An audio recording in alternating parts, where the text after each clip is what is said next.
आप सभी को प्रभु यीशु मसीह के मधुर नाम में मेरा जय मसीह की। परमेश्वर का धन्यवाद हो कि परमेश्वर ने अपनी बड़ी दया के अनुसार हम सबको संभाल के रखा और आज ये महत्वपूर्ण दिन हमारे जीवन में जोड़ दिया कि हम परमेश्वर की आराधना और स्तुति कर सकते हैं। हमारे प्रभु के पुनरुत्थान के दिन में आप सभी को ईस्टर की बहुत बहुत बधाइयाँ हो। परमेश्वर आप सबको अपने स्थानों पर आशीष करें।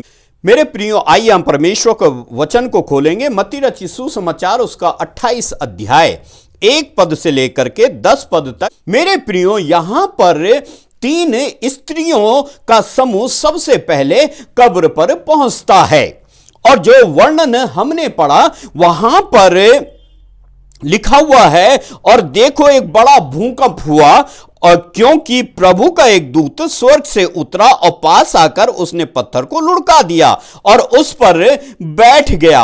और फिर उसके रूप का वर्णन यहां पर हमें देखने को मिलता है और ये स्त्रियां जो हैं डर जाती हैं और यहां पर ऐसे हो जाते हैं, लिखा हुआ है, और मृतकों के समान हो गए। स्वर्गदूत ने स्त्रियों से कहा, मत डरो। मेरे प्रियो, जो पुनरुत्थान का सबसे पहला संदेश स्वर्ग से मनुष्य के लिए उतर गया, वो आया, वो है मत डरो। क्योंकि यहां पर परमेश्वर का वचन कहता है क्यों नहीं डरना है। वो कहता है, मैं जानता हूं कि तुम यीशु को जो क्रूस पर चढ़ाया गया था ढूंढती हो। फिर 6वां पद यहां पर हमें एक बड़ी महत्वपूर्ण सूचना या बड़ा महत्वपूर्ण शुभ संदेश दे देता है और कहता है 6वें पद में लिखा हुआ है, और वो यहां नहीं है परंतु अपने वचन के अनुसार जी उठा है। कब्र खाली थी और यीशु जी उठा था। यीशु का पुनरुत्थान सुसमाचार का एक केंद्रीय सत्य है। मेरे प्रियो, यहां पर परमेश्वर का वचन इस बात को स्पष्ट रीति से हमें बता देता है और पुनरुत्थान का एक वास्तविक सत्य यह है कि कब्र खाली है और हमारा प्रभु यीशु मसीह मृतकों में से जी उठा है। पहला कुरिन्थियों का 15 अध्याय का 1 पद से लेकर के 8 पद में हम इस बात को पाते हैं कि विश्वासी केवल वे नहीं जो केवल यीशु पर विश्वास रखते हैं, वो जो हैं उस सुसमाचार पर विश्वास करते हैं जो हमें इस बात को बता देता है कि हमारा प्रभु कब्र में नहीं बल्कि वो अपने वचन के अनुसार वो जी उठा है और वो जी उठे मसीह पर विश्वास करते हैं। पहला कुरिन्थियों का 15 अध्याय 1 पद से 4 पद तक का अगर हम पढ़ें तो वहां पर मसीह पर उनका विश्वास परमेश्वर के वचन और प्रेरितों के सिद्धांत पर आधारित है जो पुनरुत्थित मसीह के अनुसार था। मेरे प्रियो, यहां पर परमेश्वर का वचन कह देता है कि आरंभिक कलीसिया इस बात को विश्वास करती थी, या हम ये कहें आरंभिक कलीसिया का ये वास्तविक सत्य एक बुनियाद के रूप में था कि वो पुनरुत्थित प्रभु यीशु मसीह पर विश्वास करते थे। मेरे प्रियो, आज हम जबकि ईस्टर को मना रहे हैं, पुनरुत्थान के दिन को मना रहे हैं, काश कि यह सत्य हमारे जीवन का आधार बन जाए। यह सत्य कि वो कब्र में नहीं परंतु अपने वचन के अनुसार जी उठा है, हमारे मसीह जीवन की बुनियाद बन जाए। और मेरे प्रियो, जब यह बुनियाद बन जाएगी हमारा मसीही जीवन फलवंत हो जाएगा, हमारा मसीही जीवन आशीषित हो जाएगा, हमारा मसीही जीवन और निरंतर परमेश्वर के करीब होता हुआ उस अनंत जीवन की तरफ आगे बढ़ेगा जिसके लिए प्रभु ने हमारे लिए जो है जिस काम को उसने कलवरी क्रूस पर पूरा किया है। मेरे प्रियो, यहां पर परमेश्वर का का वचन एक बड़ी ही महत्वपूर्ण बात को बता देता है। जब मेरे प्रियो हम इस बात को देखते हैं तो कुछ महत्वपूर्ण बातें हैं कि मसीह के पुनरुत्थान का उनके लिए क्या महत्व रखता है जो उस पर विश्वास करते हैं। मेरे प्रियो, हमने प्रभु यीशु मसीह को ग्रहण किया, हमने प्रभु यीशु मसीह की आज्ञाओं को पालन किया, हमने जो है अपने पापों से पश्चाताप किया। आज हमारा प्रभु हमारे जीवन का आधार बन गया है। उनके लिए जो प्रभु पर विश्वास करते हैं पुनरुत्थान क्या महत्व रखता है, हम कुछ महत्वपूर्ण बातें यहां पर देख लेंगे। मेरे प्रियो, सबसे पहली बात यहां पर लिखा हुआ है कि वो यहां नहीं है परंतु अपने वचन के अनुसार जी उठा है। आओ यह स्थान देखो जहां पर प्रभु पड़ा था। मेरे प्रियो, पुनरुत्थान सिद्ध करता है कि वो परमेश्वर का पुत्र है। परमेश्वर ने जगत से प्रेम किया, अपने एक लौते पुत्र को इस संसार में छुटकारे के लिए दे दिया, और जब उसने छुटकारे के लिए दे दिया, एक बलि का मेमना बन करके हमारे प्रभु ने अपने आप का समर्पण उसने जो है कलवरी क्रूस पर कर दिया, बलिदान हो गया वो हमारे लिए। हमने गुड फ्राइडे को इस बात को देखा था। और मेरे प्रियो, आज जो बलिदान हमारा प्रभु हमारे पापों के लिए उसने अपने आप को बलिदान कर दिया, वो जो है आज वो कब्र में नहीं है, उसकी कब्र खाली है। और स्वर्गदूत से एक संदेश यहां पर मिल जाता है, मत डरो, क्योंकि वो यहां नहीं है परंतु अपने वचन के अनुसार वो जी उठा है। मेरे प्रियो, पुनरुत्थान सिद्ध करता है कि वो जो है प्रभु यीशु मसीह परमेश्वर का पुत्र है। यूहन्ना उसका 10 अध्याय 17 और 18 पद में लिखा हुआ है, पिता मुझसे प्रेम करता है कि मैं अपना प्राण अर्पित करता हूं ताकि मैं उसे फिर प्राप्त करूं। कोई मुझसे मेरा प्राण नहीं छीन सकता, मैं स्वयं उसे अर्पित करता हूं। मुझे अपना प्राण अर्पित करने और उसे फिर प्राप्त करने का अधिकार है। मुझे अपने पिता की ओर से यह आदेश मिला है। मेरे प्रियो, परमेश्वर का वचन हमको इस बात को बता देता है, और वो इस बात को बता देता है कि प्रभु ने अपनी स्वतंत्र इच्छा में होकर के परमेश्वर की इच्छा के साथ मिलकर के अपने आप को अर्पित किया था, और इसलिए पिता ने उसे बलिदान होने दिया। और बलिदान इसलिए होने दिया क्योंकि वो परमेश्वर का पुत्र था और वो जानता था कि ये बिना लहू बहाए पापों की क्षमा नहीं है, इसलिए लहू का बहना अवश्य था। मेरे प्रियो, पापियों के छुटकारे के लिए, हमारे छुटकारे के लिए परमेश्वर पिता ने अपने एक लौते पुत्र को बलिदान होने के लिए दे दिया।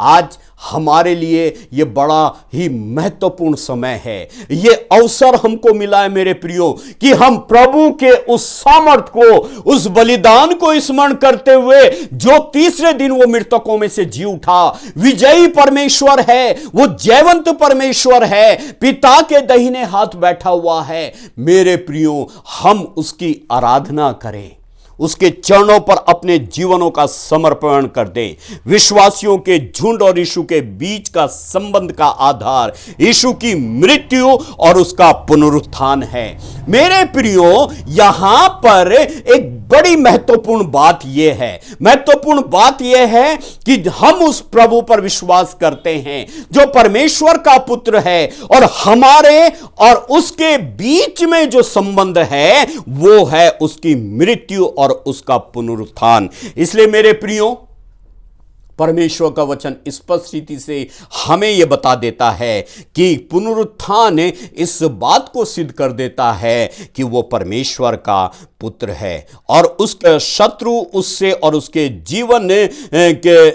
जीवन काल में सामर्थ्यहीन है। मेरे प्रियो, यहां पर परमेश्वर का वचन स्पष्ट रीति से कहता है कि हमारा संबंध जब उसकी मृत्यु और पुनरुत्थान से है तो हमारे प्रभु के पास जीवन और मृत्यु का अधिकार है, और उसके शत्रु उससे और उसके जीवन काल में उसकी सामर्थ्य से क्या है, अब वो अनभिज्ञ हैं, वो नहीं जानते उसकी सामर्थ्य को, उस आशीष को। इसलिए मेरे प्रियो जरूरी है कि हम प्रभु के चरणों पर आ जाएं। उस सामर्थ को हमने जाना है, परमेश्वर की सामर्थ को हमने जाना है, प्रभु के जी उठने की सामर्थ को हमने जाना है। इसलिए काश कि यह पुनरुत्थान का दिन हमारे लिए आशीष का कारण बने और हम प्रभु के चरणों पर अपने जीवन का समर्पण करने पाए। मेरे प्रियो, यहां पर दूसरी बात जो यहां पर परमेश्वर का वचन हमको यह बता देता है कि पुनरुत्थान और उसकी मृत्यु के छुटकारे की क्षमता का निश्चय है। इसका मतलब क्या है? इसका मतलब यह है कि उसका पुनरुत्थान जो है, उसकी मृत्यु के छुटकारे की जो सामर्थ है, उसको हमको क्या मिल जाता है? निश्चय मिल जाता है। निश्चय यह मिल जाता है कि वो हमारा छुटकारा देने वाला प्रभु है। आश्वासन मिल जाता है। क्यों? जो हम उस पर विश्वास करते हैं। वो इस कारण है कि हमने उसकी मृत्यु पर विश्वास किया और उसके पुनरुत्थान पर विश्वास किया।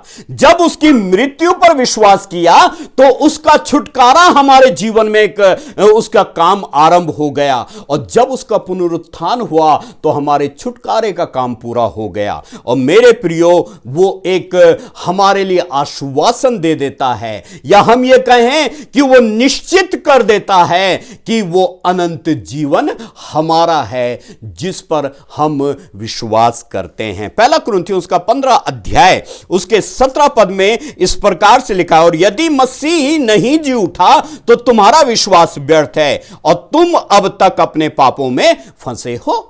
मेरे प्रियो, मसीह के जी उठने की सामर्थ्य जो है हमारे छुटकारे को पूरा करती है, और जब जी उठने की सामर्थ हमारे छुटकारे को पूरा करती है तो वो इतनी सामर्थ रखती है, छुटकारा इतना सामर्थ रखता है कि हम मसीह के साथ, उसके साथ पिता की संतान बन जाते हैं। मेरे प्रियो, यहां पर 12 पद में कुछ लोग मसीह के शारीरिक पुनरुत्थान का इनकार कर रहे थे। इसकी प्रतिक्रिया पौलुस यहां पर बताता है कि अगर मसीह नहीं जी उठा, पहला कुरिन्थियों उसका 15 अध्याय उसके 12 पद की बात कर रहा हूं मैं, और यहां पर पौलुस कह देता है कि नहीं जी उठा तो छुटकारा नहीं है। ये बताना जो है स्पष्ट है कि जो लोग मसीह के पुनरुत्थान का वास्तविक इनकार कर रहे हैं वो मसीह का भी तिरस्कार कर रहे हैं। मेरे प्रियो, मसीह को स्वीकार करने के लिए जरूरी है हम उसके पुनरुत्थान पर विश्वास करें। अगर हम मसीह पर विश्वास करते हैं तो उसके पुनरुत्थान पर विश्वास करेंगे, अगर उसके पुनरुत्थान पर विश्वास करते हैं तो उसके मृत्यु पर विश्वास करेंगे, और जब हम मृत्यु पर विश्वास करते हैं, उसके पुनरुत्थान पर विश्वास करते हैं, तब मसीह हमारे लिए उद्धारकर्ता बन जाता है। मेरे प्रियो, उसका पुनरुत्थान जो है उसके मृत्यु के छुटकारे की क्षमता को हमारे लिए निश्चित कर देता है, और वो निश्चय यह है कि हम परमेश्वर की संतान बन जाते हैं।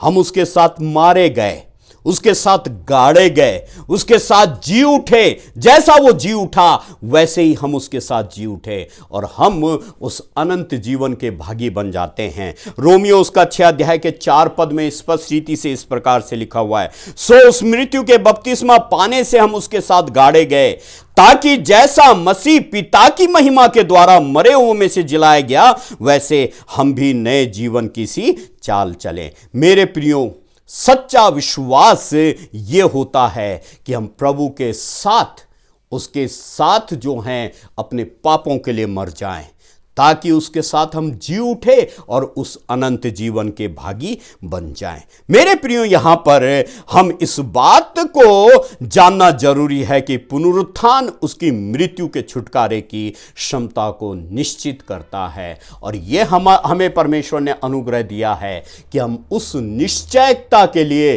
उस अनंत जीवन के अनुसार अपना जीवन व्यतीत करें और परमेश्वर की महिमा का कारण बने।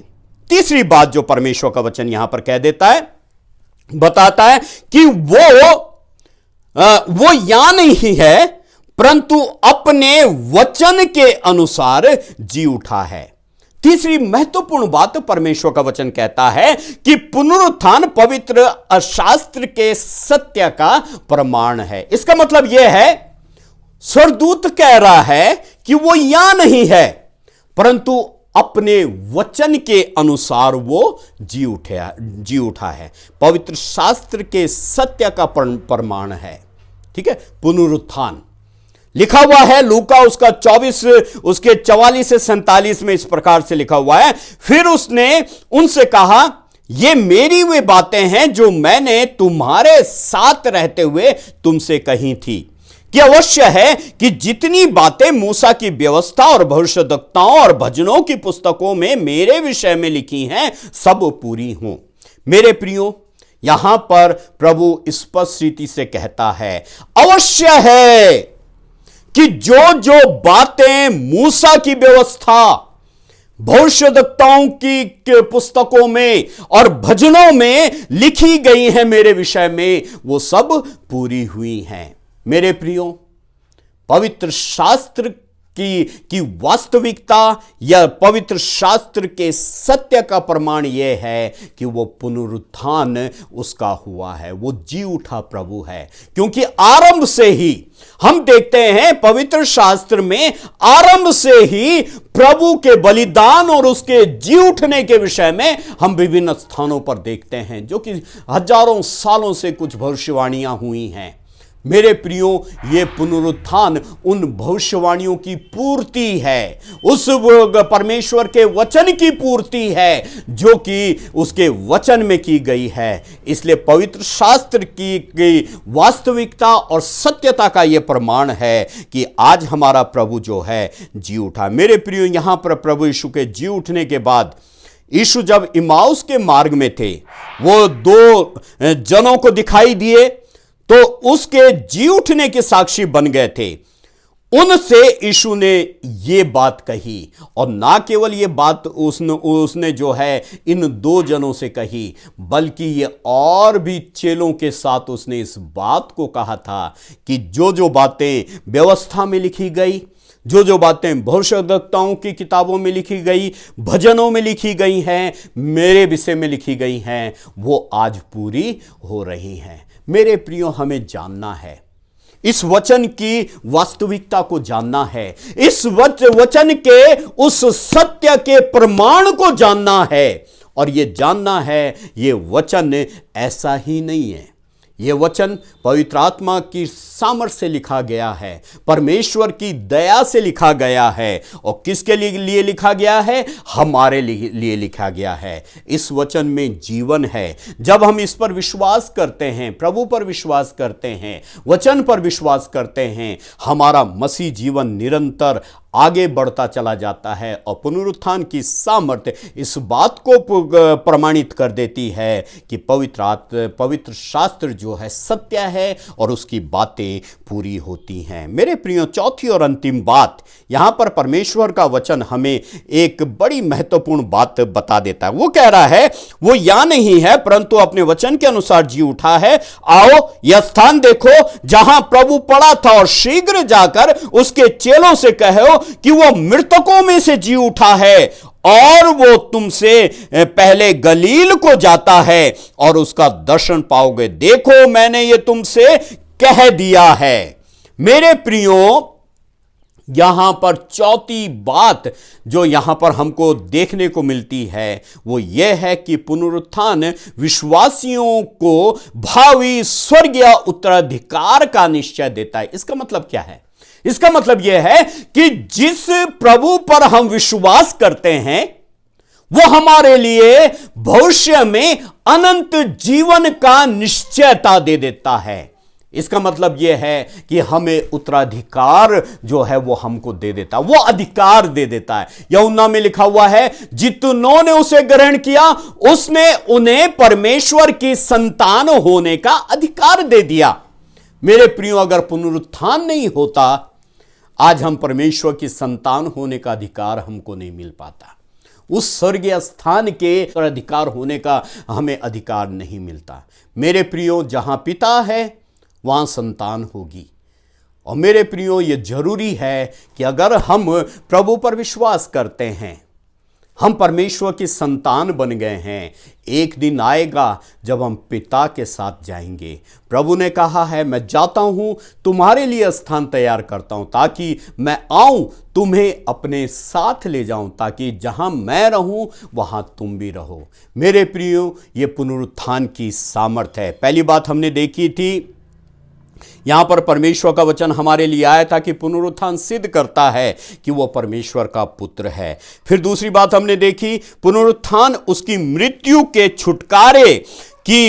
छुटकारे की क्षमता का निश्चय देता है। फिर तीसरी बात हमने देखी, पुनरुत्थान पवित्र शास्त्र के सत्य का प्रमाण है। और चौथी और अंतिम बात हमने देखी, पुनरुत्थान विश्वासी को भावी स्वर्गीय उत्तराधिकार का निश्चय देता है। पहला पत्रस उसका पहला अध्याय उसके 3 और 4 पद में इस प्रकार से लिखा हुआ है, हमारे प्रभु यीशु मसीह के परमेश्वर और पिता का धन्यवाद हो, जिसने यीशु मसीह के मरे हुओं में से जी उठने के द्वारा अपनी बड़ी दया से हमें जीवित आशा के लिए नया जन्म दिया, अर्थात एक अविनाशी निर्मल अजर मिराज के लिए जो तुम्हारे लिए स्वर्ग में रखी है, अर्थात नया जन्म दिया। मेरे प्रियो, अगर आपका नया जन्म हुआ है, आपने प्रभु को ग्रहण कर लिया है, प्रभु आपको आशीष देगा। लेकिन अभी तक हमारा नया जन्म नहीं हुआ है, अपने जीवनों का समर्पण प्रभु के चरणों पर कर दीजिए। अपने जीवनों का समर्पण,